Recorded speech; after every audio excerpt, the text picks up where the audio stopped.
사랑하는 성도님 여러분, 우리 모두가 다 건강하기를 원하는데 우리 사람이 건강하려면 우리 신체 중에서 특히 어느 부분이 건강해야 할까요?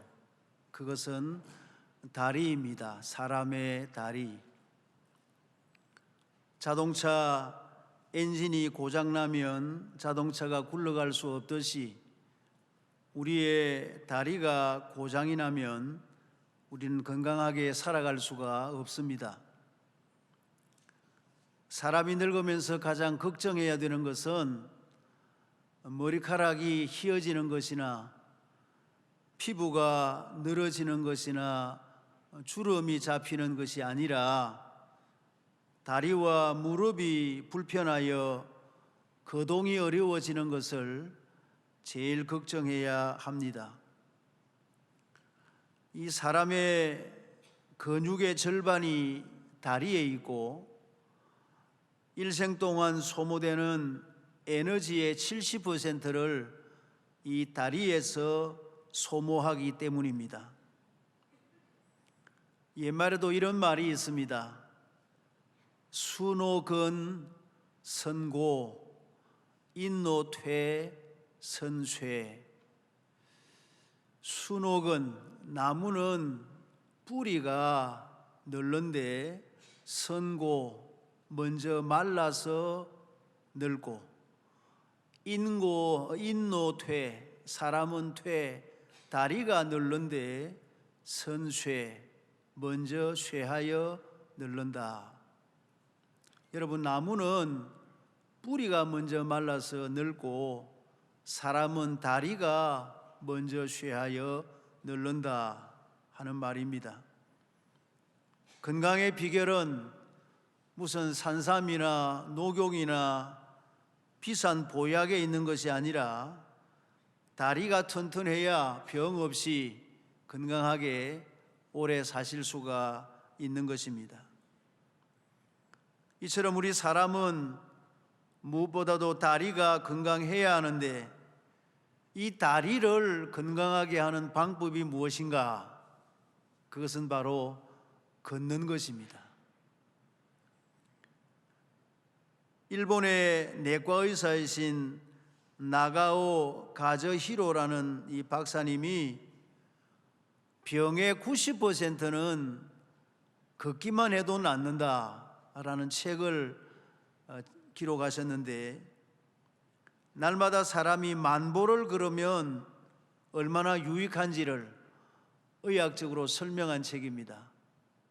날마다 10,000보 이상을 걸으면 웬만한 병은 다 낫는다 하는 얘기입니다.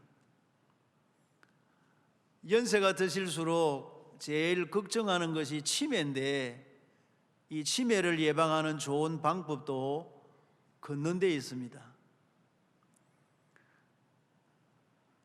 요즘 허리가 약하거나 무릎이 약한 분들이 의외로 많으신데, 이런 분들도 걸으면 근육이 강화되고 뼈가 튼튼해져서는 허리와 무릎을 보호해 주어서 건강을 지킬 수 있다고 합니다.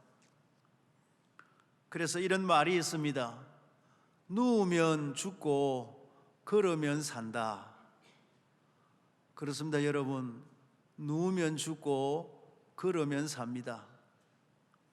아무리 돌아가실 때가 돼도 절대 안 죽는 방법이 있습니다.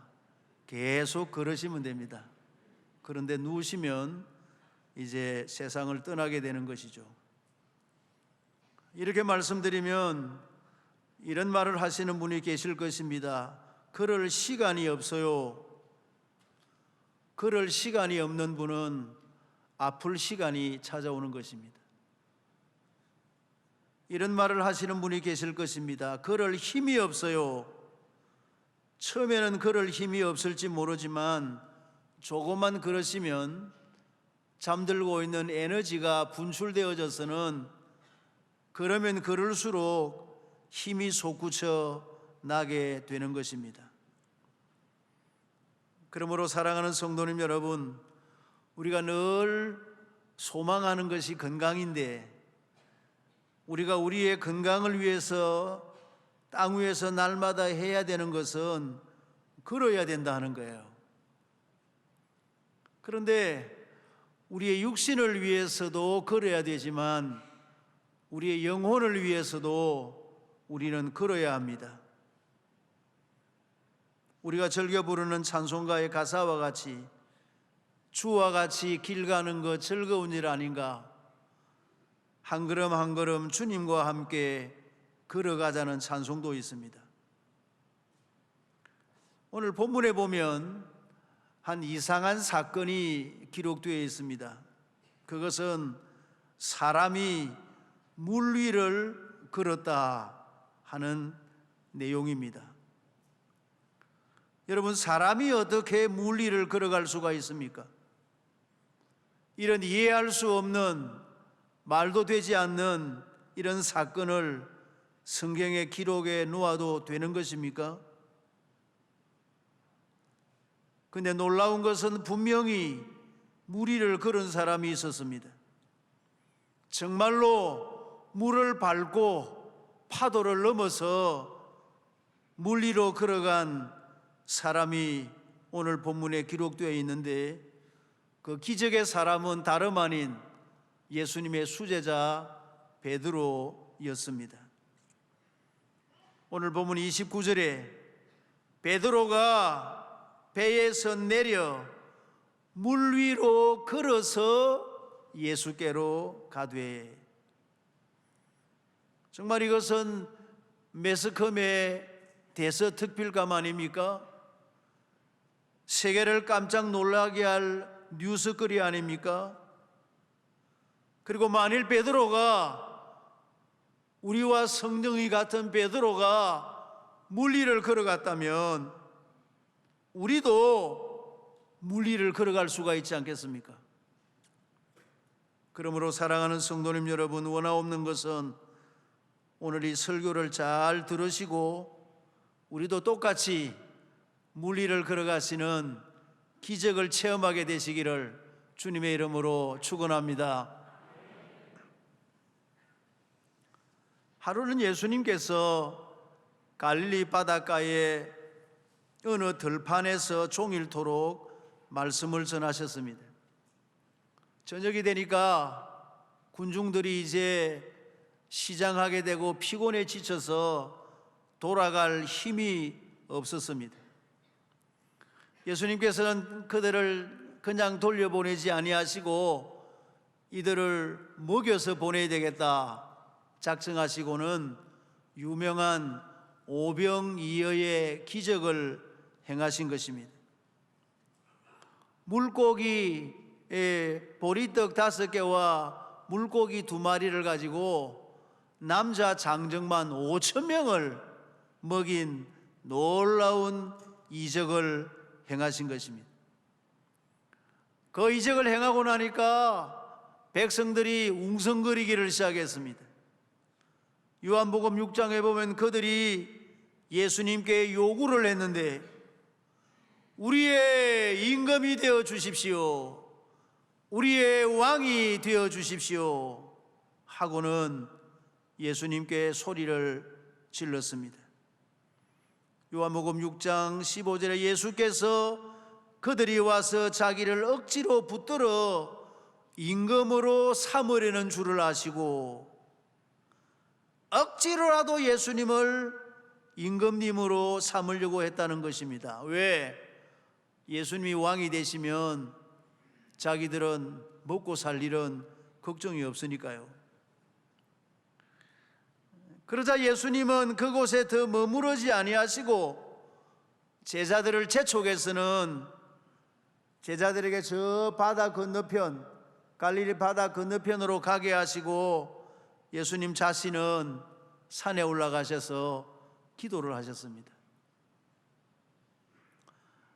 제자들이 이제 배를 타고 저 갈릴리 바다 건너러 이제 가게 되는데, 그날따라 이 바람이 거슬러 불어서는 가는 쪽으로 바람이 부는 것이 아니라 반대쪽으로 거슬러 부니까 목적지를 향해서 가기가 매우 어려웠습니다. 뿐만 아니라 바람과 물결이 심하게 일어나서는 그 물 속에서 이 제자들이 밤새도록 고생을 한 것입니다. 드디어 시간이 사경이 되었습니다. 여러분, 로마 시간은 밤을 1, 2, 3, 4, 4경으로 나누는데, 사경이라 하면 새벽 3시부터 6시까지를 사경이라. 그러니까 아마 밤새도록 고생하다가 새벽에까지도 고생을 하고 제자들이 있었다는 것을 알 수가 있습니다.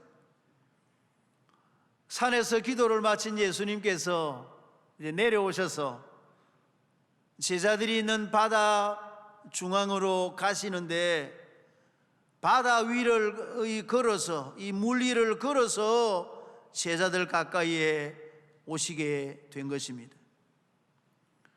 제자들이 살려고 막 발부둥을 치고 노를 짓고 있는데, 보니까 웬 사람 모양의 모습이 자기들 가까이에 걸어오고 있으니까 제자들이 그것을 보고는 깜짝 놀라서는 소리를 지른 것입니다.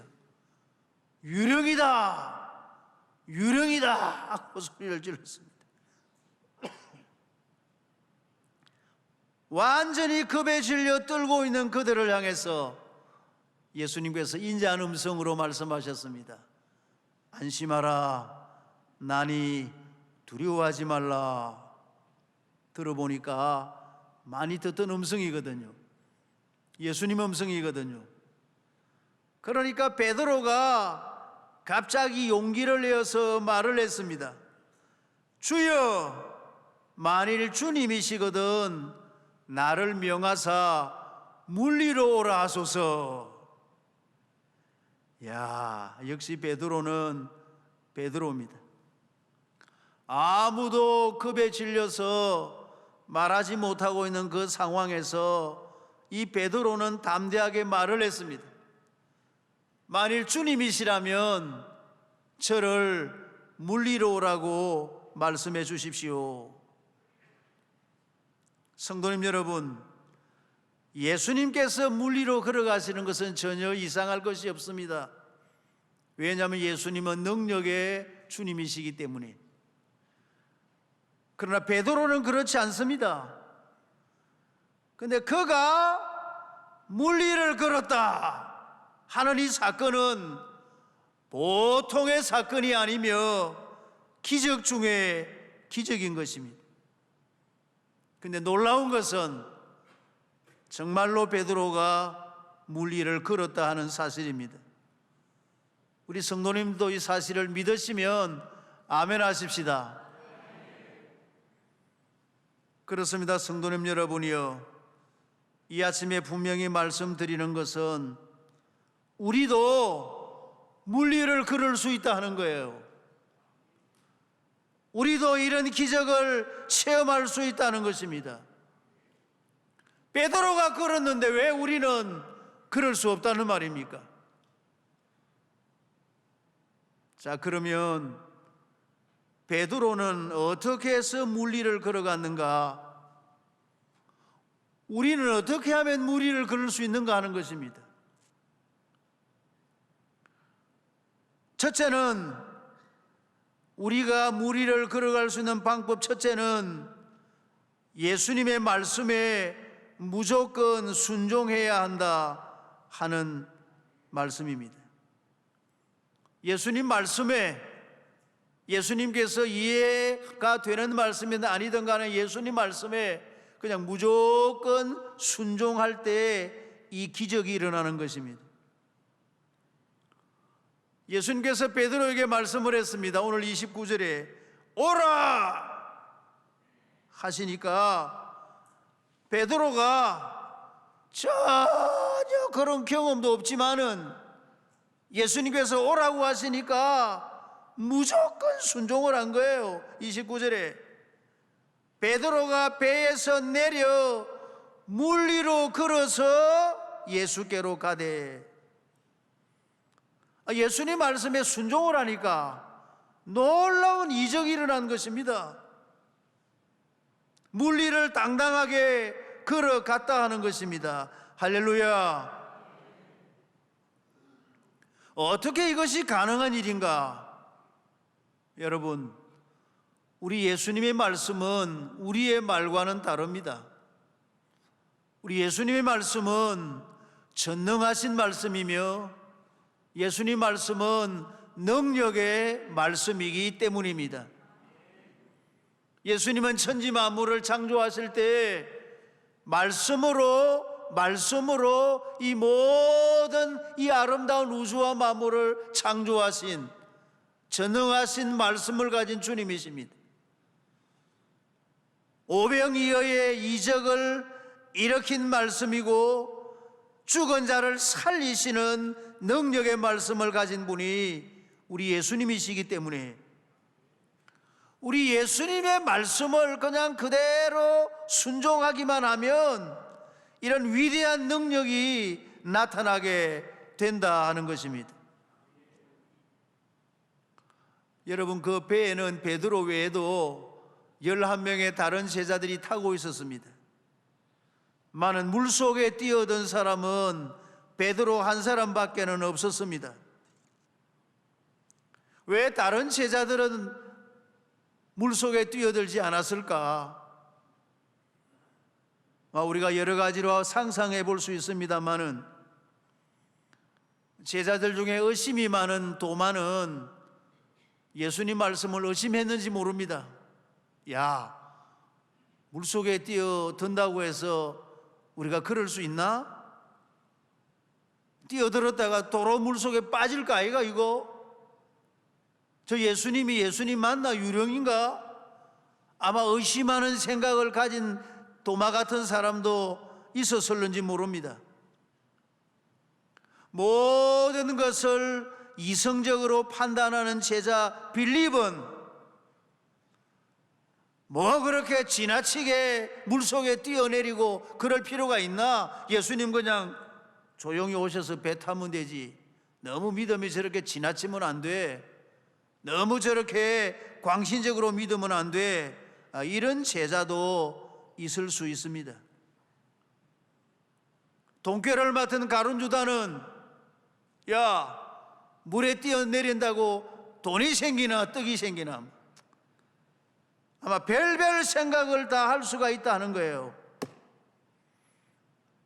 우리도 마찬가지입니다. 아무리 하나님 말씀을 듣고 하나님 말씀을 읽어도 아무 소용이 없는 것입니다. 다 자기 생각, 자기 판단만 하고 자기 생각, 자기 판단대로 사는 거예요. 그러니까 물리를 걸어갈 수가 없어요. 좀 차원 높은 신앙의 삶을 살 수가 없는 것입니다. 사랑하는 성도님 여러분, 믿음은 물 위를 걷는 것입니다. 이것이 오늘 설교 제목입니다마는 그렇습니다. 믿음은 물 위를 걸어가는 것입니다. 당당하게 유유히 멋있게 물 위를 걸어가는 것입니다. 의심하면서 안 돼, 저런다고 물 위를 걸어갈 수 있나? 이성적으로 판단하면서 너무 지나친 거 아니냐 저거? 저런다고 돈이 생기나 무슨 유익이 있나? 여러분, 이것이 무슨 믿음입니까?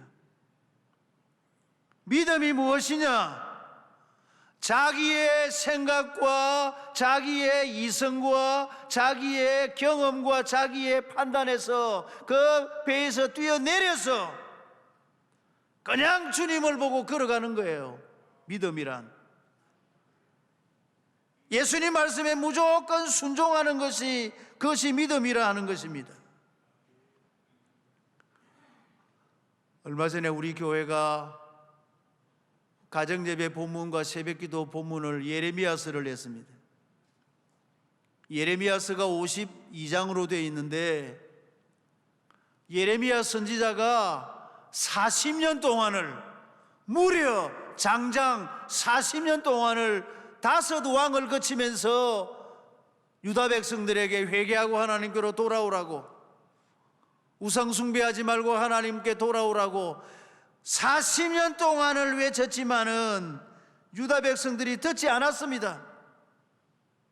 그래서 유다가 망하고 바벨론에게 포로로 잡혀가고 말았던 것입니다. 40년을, 위대한 선지자 예레미야가 40년을 외쳐도 안 듣는데, 이런 신철래기 목사가 설교를 한다고 우리 교인들이 듣겠습니까? 하나님 말씀이 분명히 기록되어 있지만은 우리가 이 말씀을 잘 듣는가 하는 거예요. 사랑하는 성도님 여러분이요, 하나님의 말씀은 전능한 능력의 말씀이기 때문에 무조건 순종해야 되는 줄을 동의하시면 아멘 하십시다. 무조건 순종하셔야 돼요. 이유 없이. 예를 들면 금년에 우리 교회 주제 성구가 로마서 12장 11절입니다. 부지런하여 게으르지 말고 열심을 품고 주를 섬기라. 그러면 우리가 부지런하고 게으르지 말아야 되고 열심을 품고 주님을 섬겨야 됩니다. 코로나가 뭐고, 코로나가 열심을 품고 예배 생활하고 주님을 섬겨야 됩니다. 12절에 소망 중에 즐거워하며 환난 중에 참으며 기도에 항상 힘쓰며, 이게 하나님의 말씀이에요. 우리는 항상 즐거워했어야 됩니다. 환난 중에도 참으셔야 됩니다. 기도에 항상 힘을 쓰셔야 됩니다. 18절에 할 수 있거든 너희로서는 모든 사람과 더불어 화목하라. 이유가 없습니다. 분쟁할 이유가 없고 불화할 이유가 없습니다. 모든 사람과 더불어 화목하라. 화목하셔야 돼요. 19절에 내 사랑하는 자들아 원수 갚는 것이 내게 있으니 내가 갚으리라고 주께서 말씀하시니라. 왜 원수를 갚습니까? 왜 원수를 내가 갚으려고 합니까? 하나님께서 말씀했습니다. 원수 갚는 것은 내게 있으니 내가 갚으리라고 주께서 말씀하셨습니다. 자기가 원수 갚으려고 하시면 안 돼요. 내 원수가 줄이거든 먹이고 목마르거든 마시게 하라. 그래서 악에게 지지 말고 선으로 악을 이기라. 항상 우리는 선으로 악을 이기셔야 돼요. 선으로. 아멘. 사랑하는 성도님 여러분, 하나님 말씀은 무조건 순종하는 것입니다. 믿음은 내가 의지하고 내가 생각했던 나의 경험의 그 배에서 내려서 무조건 물리를 걸어가는 것입니다. 당당히 유유히 못이지 않습니까? 오늘 3부 예배 나오신 성도님들 가운데 아직도 예수님을 믿지 못하고 계시는 분이 계실지 모르겠습니다. 이 말씀을 꼭 믿으시기를 바랍니다. 사도행전 16장 31절에 주 예수를 믿으라. 그리하면 너와 내 집이 구원을 받으리라. 이 말씀을 듣고 믿으십시오. 예수님만이 우리의 구원자가 되시고 내 생명의 구주가 되심을 확실히 믿으시고 예수를 믿어서 나와 내 집이 구원을 받으시기를 축원합니다. 예수님을 아직도 내 마음에 영접하지 못한 분들은 이 말씀을 믿으십시오. 요한복음 1장 12절에 영접하는 자고 그 이름을 믿는 자들에게는 하나님의 자녀가 되는 권세를 주셨으니, 예수님을 믿고 내 마음에 영접하는 사람은 하나님의 자녀의 권세와 신분을 가지게 된다는 이 놀라운 사실을 믿으시기를 바랍니다. 사실이냐 아니냐 참이냐 거짓이냐 내 우둔한 머리를 가지고 따지지 말고 하나님의 말씀은 무조건 믿는 것입니다. 그때에 하나님의 놀라운 기적과 축복을 경험하게 되실 줄을 믿으시기를 축원합니다. 그리고 또 하나, 우리가 베드로처럼 무리를 걸을 수 있는 방법이 있습니다. 첫째는 예수님의 말씀에 무조건 순종해야 하고, 둘째는 예수님을 무조건 바라보아야 합니다. 예수님을 무조건 끝까지 바라보셔야 됩니다. 오늘 본문에 보면 베드로에게 문제가 일어났습니다. 예수님을 바라보고 물 위를 저벅저벅 걸어가다가 이 베드로가 물속에 빠져버린 거예요. 왜? 30절에 바람을 보고 무서워 빠져가는지라. 바람이 불고 물결이 높이 일어난 것을 보니까 갑자기 무서운 생각이 드는 거예요. 예수님을 바라보고 걸어갔을 때는 안 빠졌는데 물결을 바라보고 바람을 바라보고 풍랑을 바라보다가 그만 물속에 빠져 들어간 것입니다. 여러분, 이 말씀은 대단히 중요한 말씀입니다. 우리의 시선이 예수님을 향하여 맞추어져 있을 때는 물 위의 존재가 되지만은 우리의 시선이 파도를 바라보고 다른 것을 바라볼 때 우리는 물 아래의 존재가 되고 마는 것입니다.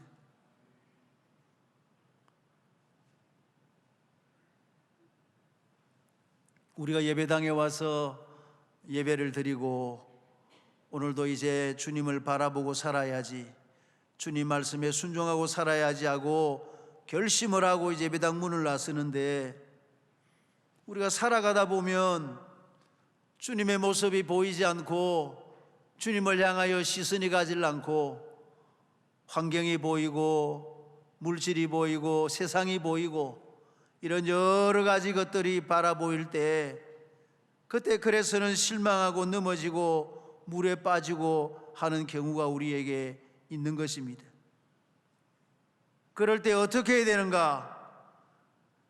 오늘 본문 30절 보니까 바람을 보고 무서워 빠져가는지라 소리 질러 이르되 주여 나를 구원하소서 하니, 자기가 물에 빠져들어갈 때 가만히 계시면 안 되고 소리를 질러야 됩니다. 소리를 질러서야 돼요. 뭐라고? 주여 나를 구원하소서, 주여 나를 구원하소서 하고 소리를 지르셔야 됩니다. 주님을 향하여 물에 빠져가면서 소리를 지를 때 주님께서 어떻게 하시는가? 31절에 예수께서 즉시 손을 내밀어 그를 붙잡으시며 이르시되 믿음이 작은 자여 왜 의심하였느냐, 그렇게 말씀을 했습니다. 그렇습니다. 이것이 중요합니다. 어떤 순간에도 우리는 주님을 부르셔야 됩니다. 한번 따라 하십시다. 주여 나를 구원하소서. 어떤 순간에도 주님을 부를 때 주님께서는 어떻게 하시는가? 즉시 손을 내밀어 그를 붙잡으시며 이르시되. 그렇습니다. 믿음의 순간에도 주님을 부르셔야 되고 믿음이 적어진 순간에도 주님을 부르셔야 됩니다. 잘 걸어가고 있을 때도 주님을 불러야 되지만 쓰러졌을 때도 주님을 불러야 됩니다.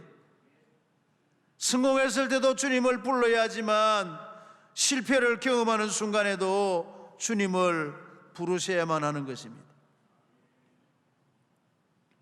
사랑하는 성도님 여러분, 코로나 사태가 또 심각해 져가고 있습니다. 이런 사태를 겪으면서 힘드신 분들이 많이 계실 것입니다. 사업을 하시는 분들이나 장사하시는 분들, 여러 가지 어려움이나 힘든 분들이 많이 계실 것입니다.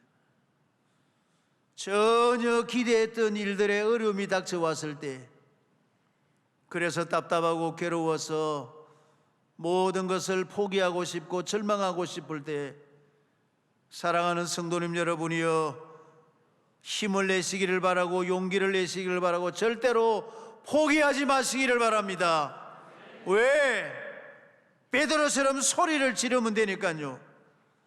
이렇게 소리 지르십시오. 30절에 소리 질러 이르되 주여 나를 구원하소서 하니까 예수님께서 즉시 손을 내밀어서 그를 붙잡으셨다 하는 것입니다. 우리가 소리를 지를 때 주님께서 당신의 손을 내밀어서 우리를 붙잡아 주실 줄로 믿습니다. 우리가 즐겨 부르는 복음송 가운데 주님이여 이 손을 꼭 잡고 가소서, 약하고 피곤한 이 몸을 폭풍우 흑암 속 해치사 빛으로 손잡고 날 인도하소서. 인생이 힘들고 고난이 겹칠 때 주님이여 날 도와주소서. 외치는 이 소리 귀 기울이시사 손잡고 날 인도하소서. 우리가 주님을 향하여 부르짖을 때 주님께서 우리의 손을 붙잡으시고 베드로와 함께 물 위를 걸어서 배에 타게 된 것입니다. 여러분, 예수님께서 베드로를 물에서 건져셔가지고 물 위를 걸어갔을까요? 베드로는 물속으로 헤엄을 쳐갔을까요? 예수님과 베드로가 당당히 손을 잡고 물 위를 걸어가시는 상상을 한번 해보실 수 있겠습니까? 우리가 주님을 부를 때 주여 나를 구원하소서 하고 우리가 주님을 부를 때 주님께서 손을 내밀어서 그래 내가 여기 있다 하시고 우리의 손을 붙잡고 물 위를 당당하게 걸어가게 주실 줄로 믿습니다. 이제 말씀을 맺겠습니다. 사랑하는 성도님 여러분, 믿음이 무엇입니까? 믿음은 물 위를 걸어가는 것입니다. 주님과 함께 물 위를 걸어가는 것입니다. 어떻게 하면 물 위로 걸어갈 수가 있습니까? 예수님 말씀에 무조건 순종하셔야 되고 예수님을 무조건 바라보셔야 됩니다. 그래서 남은 생애 동안 주님과 함께 손을 잡고 물 위를 당당하게 걸어가면서 다른 사람들에게 도전과 충격을 주면서 야, 저 사람은 어떻게 물 위를 걸어가지? 주님과 함께 물 위를 걸어가는 기적을 체험하시면서 살아가시는 우리 온 교회가 되시기를 주님의 이름으로 축원합니다.